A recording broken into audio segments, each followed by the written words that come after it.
and we're going to go to part 2 where we're just going to pick it up. If you haven't seen part 1, it is on the channel. Go and watch that video. This is now part 2, and we're just going to pick up from where we left off. So I'm going to wait till Monday. So I was out. I was like, right, that's it. I'm off to the hotel.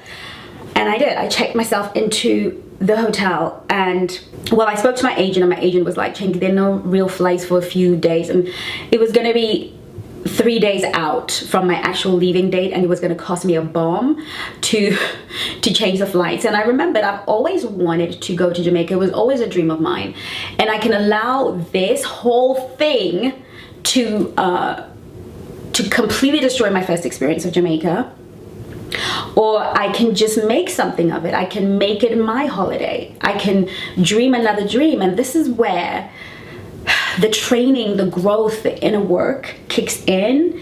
It kicks in when we don't have to hold on to that dream. We don't have to hold on to what we had been sold, and we don't have to be anybody's victim. We can change the story midway. And I was like, I'm changing this story. I am going to make this my trip. I've got another 7 days left. So I am going to literally go across to the Marriott, check myself in. It cost a bomb. It cost a lot of money. And again, this is so important. This piece is so important. How I was able to get out into safety, how I was able to get out into sanity, how I was able to redeem that situation was because I, again, had known and been trained and seen enough women find themselves in these situations, but they were completely dependent on the man. They were completely dependent on the man. And we're going to talk about that at the end of this video when we finally finish it, because I'm going to try and get through as much of it as possible without going through 5-10 parts of the series. And he did a few more diabolical things that really compromised my safety. I'm just wondering if I should tell you the story. Let's tell you the story. So his cousin says, let's take her to a club. And I'm like, you know, I don't go clubbing anyway. But he was so arrogant, and he was a different man. I didn't know him, but this guy I was with didn't care about me at all. Seemed to care a lot about his cousin's girlfriend. Did we kind of see a picture unfolding? Seemed to really care about his cousin's girlfriend. Would say to her, hey, how are you? And he would say to his girlfriend, how's your girlfriend? Is she okay? He'd call her name, is she okay?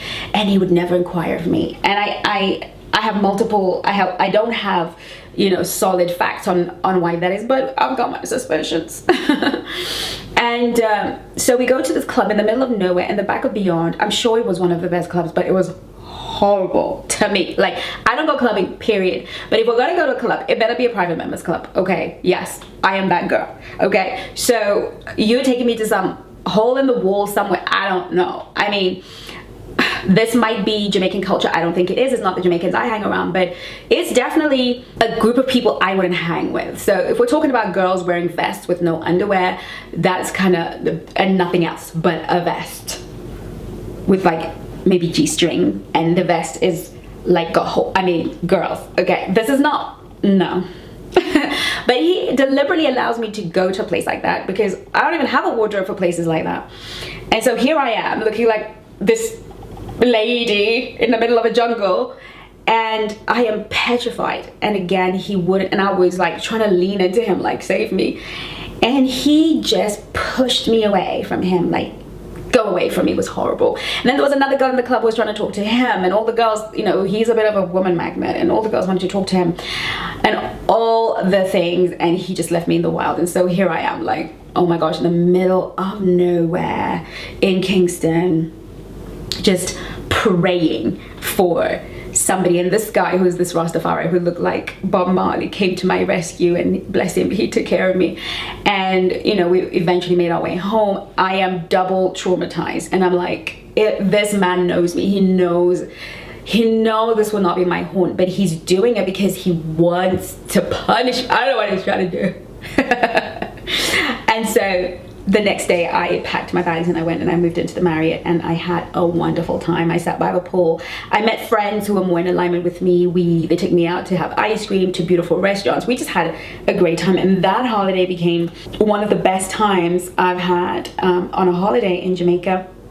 And you know, I was glad I went, but I was really able to turn that around eventually I came back to England before him because he still had to stick around and do the rest. He checked on me once or twice in the hotel, and this was really strange because on one of the days I was sitting by the pool, he came to the hotel and he was different. He was the guy from London. And some of you are thinking this man had multiple personalities. You know, I did discuss with him about moving next door. I was like, you know, we have a lot of pressure going on for whatever reason, so why don't I just go to the hotel and you can stay here with your family, and you know, we can work it out when we get back to England. And I could see the relief on his back. I want you to tell me what you think might have been going on in the comment section, because you know, I have so many versions from so many friends, but I'm intrigued to hear what you think was actually going on.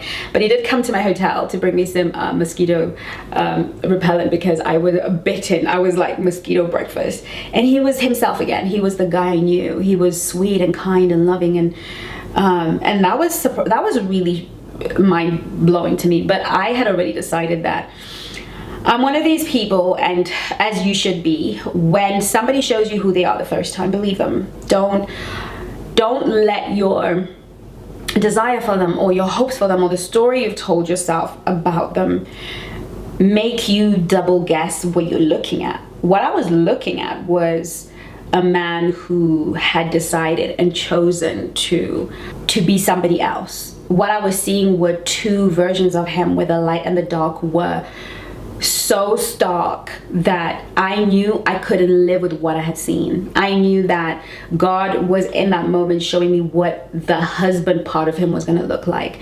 And it was going to be a life of neglect. It was going to be a life of bullying. It was going to be a life of being mishandled. And thank goodness I had done the work to not define myself by the type of man, or I hadn't been drawn into the stories. And I was really able to uncouple from that situation. Was it painful? Excruciatingly painful, because I had invested so much in it, thinking that because I had that dream, somehow it was the will of God for me to be in that relationship, and that relationship was designed for me. And this is where I want to, we eventually came back to England and we had a civil conversation, because I don't break up bad, I always break up well.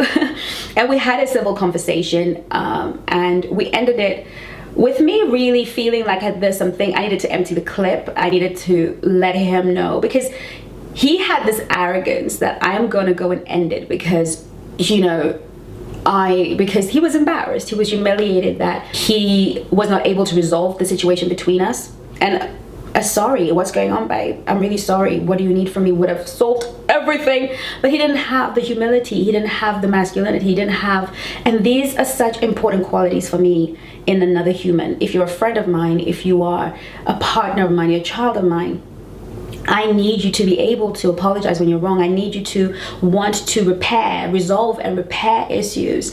I need you to have the humility to take responsibility and accountability for your part, because I'm always going to take responsibility and accountability. I'm always going to think, what did I do wrong? Is there anything I need to apologize for? Could I have handled that better? And I will always apologize or repair. So I need that from a partner. And for him, he would rather lose me than acknowledge or be accountable for his actions, be accountable for the fact that he didn't prepare for me, that he didn't communicate what was going on with me, even though I was open for that conversation. Clearly something was going on, and one of the things with me is I don't waste time after breakups breaking down the details. I don't waste time trying to figure out what's going on in his head, because I am the most important. After things break up, I'm the most important. And we had a conversation. He wanted to stay friends. He wanted to, you know, stay friends. And I don't do that. So, you know, it was a decent conversation. We said our goodbyes, and it is what it is, right? So that was really very sad, and it took me a very long time, because it was a wound on top of a wound. I hadn't really fully recovered from my ex fiance, and here I am needing to recover from what appeared to be the dream come true, the recompense, the being made better for me. So What are the lessons that we can learn from that story? That very brief story of Mama Swan getting gotten. Okay.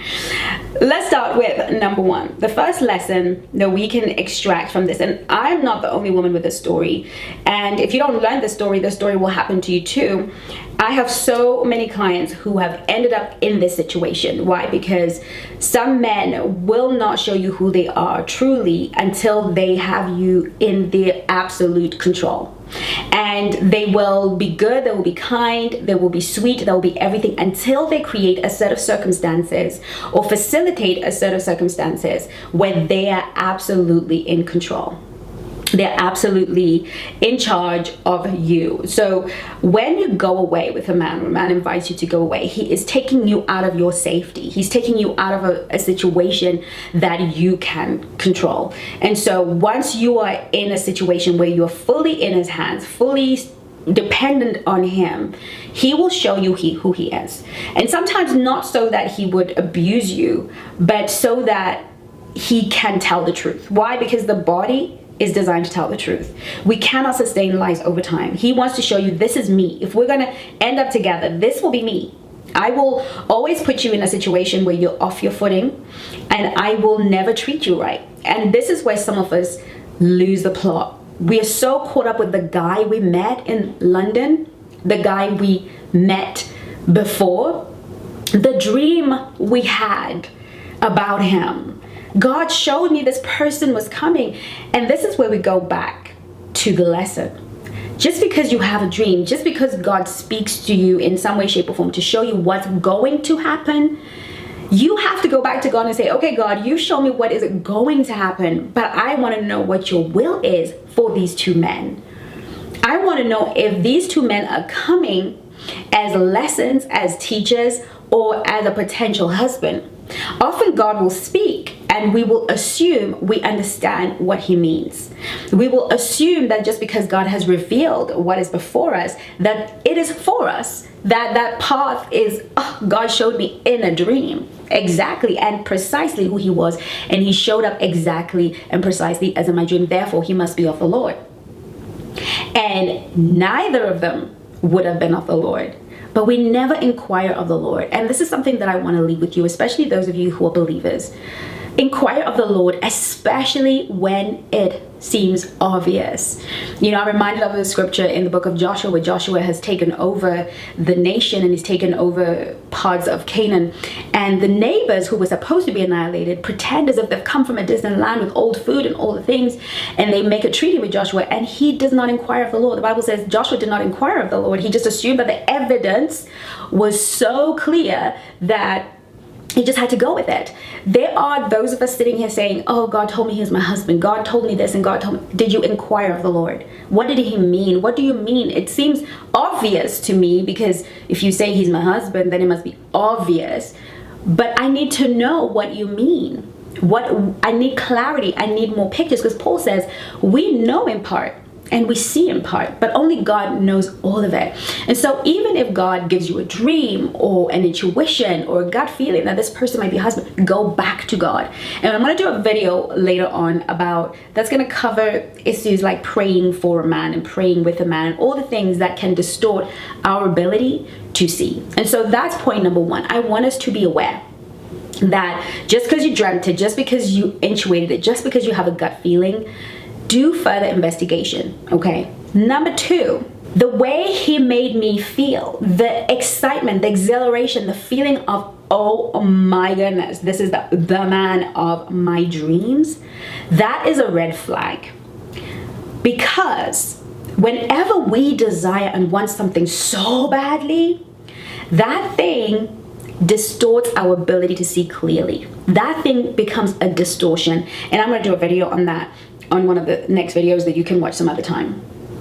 And once you've been distorted, once your internal world is distorted by feelings that are intense, I want us as Black Swans to be wary of intense feelings. So when I was in the House of Swans, one of the girls said, oh my gosh, finally she's been saying she wants to date a black guy and she just keeps getting Asian men and she really wants to date a black guy. And finally this black guy comes on, suited, booted, looking like $1 million, okay? And she's so excited, she's palpitating. And so I said to her, be very careful. because the fact that you like him so much and he fits into your category, it's going to distort you. It doesn't mean he's a bad person, but it means that your ability to be aligned with your values, your ability to be aligned with your boundaries, with your standards, because will be distorted. You're going to find it harder the more you like a man. And if you're a guy watching this, the more you like a woman, the more distorted your perspective is going to be. You're not going to be able to show up in your authentic self, because you begin to sell yourself. And you want to sell yourself to this thing that you want. You want to trade yourself for this thing, for this person that you want. And so we have to be wary of that distortion. That should be a ringing red flag. Now, Chengi, what am I supposed to do? Walk away from the thing I want the most? No. We need to find a way to neutralize that energy. So what I said to the girls in the House of Swans was, we need to learn to neutralize the energy. And there are multiple ways to neutralize the energy, but the most quick way that I'm going to share with you now is to write a list of all the things you adore about him, and a list of all the things that could potentially be wrong with him, until you feel energetically, until you feel grounded in your body again, until you feel like, okay, I'm home. This guy could be a sociopath. This guy could be a narcissist. This guy could be a player. I could be one of 50. Creating negatives and positives. Oh, he's this, is this, is this, but what is the counteraction? Why? Because day must come after night. The world is built on balance. Anything that is so amazing that you can't see the soft underbelly is usually not that amazing, and is going to distort you. And how did it distort me?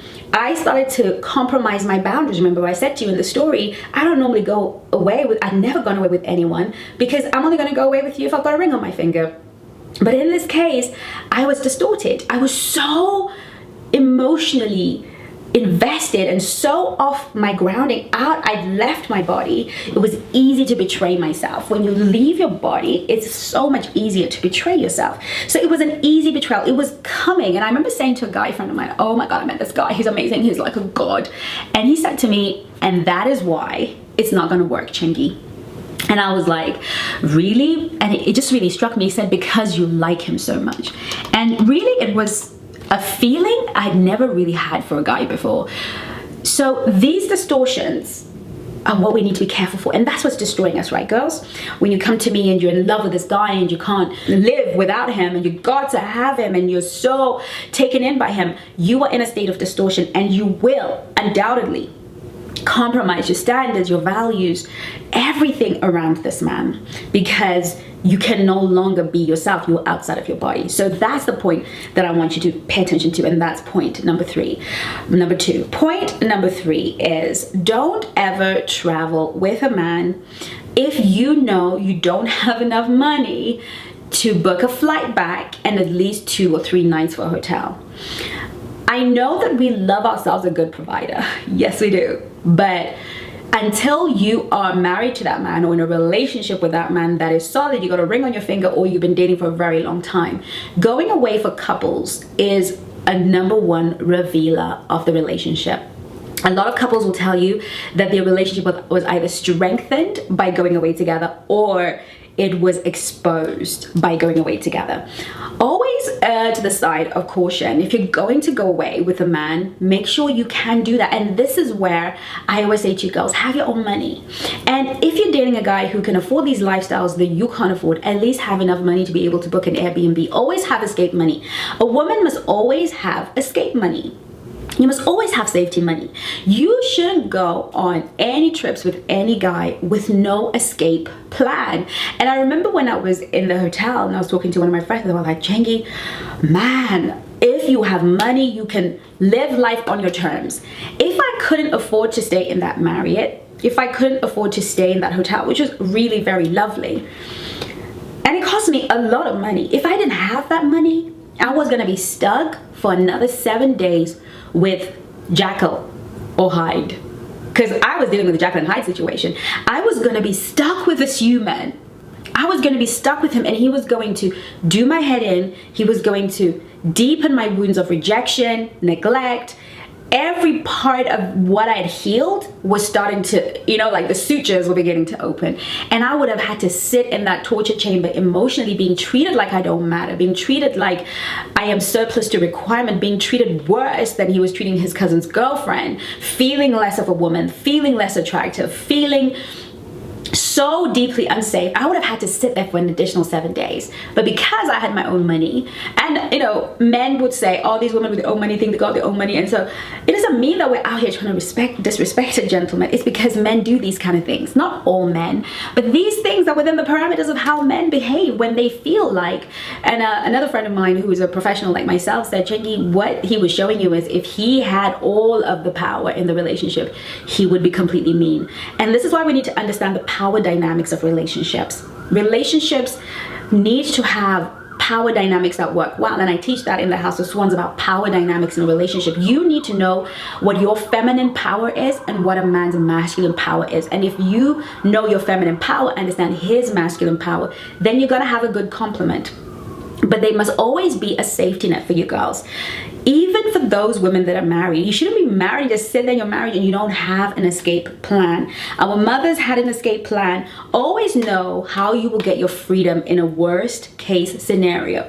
Because if you don't, you will find yourself abroad and in a bad situation. Okay, so that's number 3. Number 4 is no matter how hard it is, when you find yourself in a situation that is truly unsafe, don't buck, don't start misbehaving. The calmer you are, the better. Why? You need to be calm enough to make a plan and not endanger yourself. Because that other version of him, I had no idea what he was capable of. That other version of him, zero idea of who he was. So don't get into altercations. Don't get into running your mouth. This is why it's so important that you have emotional regulation and emotional control and emotional mastery, because so many of us would have endangered ourselves by trying to get at him. Just learn and harness the power of silence, observation, and plan making. You have to lean into your logic. Now, some of you might be saying, Chengi, what if you don't have money? What do you do then? Do the thing that's going to keep you the safest. That's what I'm going to say to you. Now, when I was talking to my colleague and friend, she was like, Chengi, I would have just sucked it up. If I didn't have the money, I would have sucked it up, played nice, and the moment you reached England, you'd have just dumped him. And she said she did that with one of her clients, and the client is now engaged to that guy because he'd taken her away, done the switcheroo, and she just went with it, stayed sweet, because she was telling her what was going on. She just told her, look, stay sweet, stay regulated, because you don't have an option right now. You don't actually have an option, and you are far away from home. The moment you get back, just end it. He'll know why. She did that, and he was mortified, because they often think because you were sweet and you went along with it, you know, they now know, okay, this is the kind of low effort, rude, disrespectful relationship I can enter into. When she dumped him, he understood the assignment that I won't ever let you mistreat me. And now they're married and he's corrected himself. Now you might say, why would I want that guy back? Because it's not just that guy. Men have, like women, two sides. We have light and dark, men have light and dark. And men will expose you to their darkness to see how you will handle it. If you set boundaries and standards like I did, I didn't yell, scream, and shout. I just set a boundary. I won't sit here and take it. If you want my presence, if you want my company, you either have to adjust or I'm gonna leave. And it wasn't an ultimatum. It was basically, I have spoken, I have told you how I feel, I've explained how I feel in detail, because at some point we sat down in Jamaica and we had a conversation. I told him exactly how I felt, what I felt was going on, why, ask him the questions. He refused to answer. He said, I'm not going to answer these questions. I want to go and think about everything you've said and then I can come back. So he did not answer. So after having a respectful conversation, after all of the things, I had to set a boundary about our relationship. And yes, sometimes that boundary means that is the end of that relationship. And that is it, right? You have to have enough self-love and self-esteem to be able to do that. But what's really important when you are away with a man is your safety. You have to prioritize your safety. And that means not antagonizing. If there is a police station and you're really that unsafe, you go to the police. But if you feel safe enough to hang around, hang around. You don't have to sleep with them. You don't have to do anything that you feel uncomfortable, but do everything you can to stay safe.